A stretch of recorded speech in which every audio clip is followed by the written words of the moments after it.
عليكم ورحمة الله وبركاته. أصحابي سو dhawaada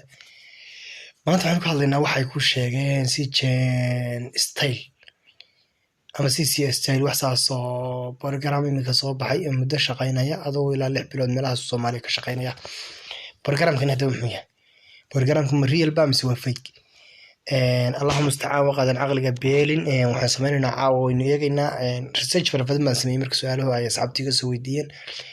research ka faraha badan ayaa waxaan eegayaa caawa inuu eegaynaa bal waxa ka soo kordhay iyo waxa ka jira arintaas. haddaba baaritaan markii aan ku sameeyay Allahumma musta'an waxa la yiraahdo test-kani waxna waa ka jiraan waxna kama jiraan adigu wuxuu u badan yahay fake buu badan yahay.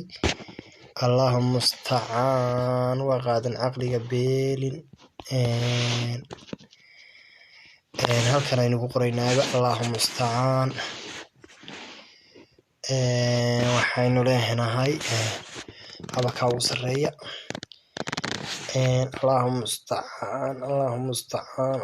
musta'an waa kan si jeer waa maxay waxa weeye daba waa live ku leeyahay waa kan Allahumma musta'an waxay ka sheekeynayaan aduu sheekooyin aan fahminba waa kan jeelku hadaba waxa weeye ku leeyihiin waa kan aduu lacag baad ku shubanaysaa waka waxaad helaysaa bonus baad leedahay haye hadaba muxuu leeyahay waxaad leeyahay buu ku yiri one level buu leeyahay one level ku waxa weeye qofka adiga iska ka diiwaan galiyay wuxuu leeyahay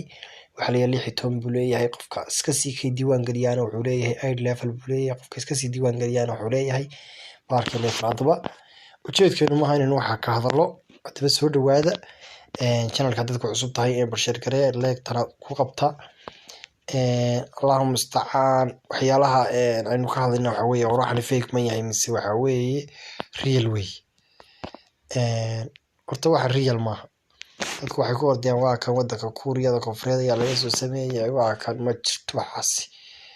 baalkan waxa laga leeyahay wadanka China niman Chinese ayaa sameystay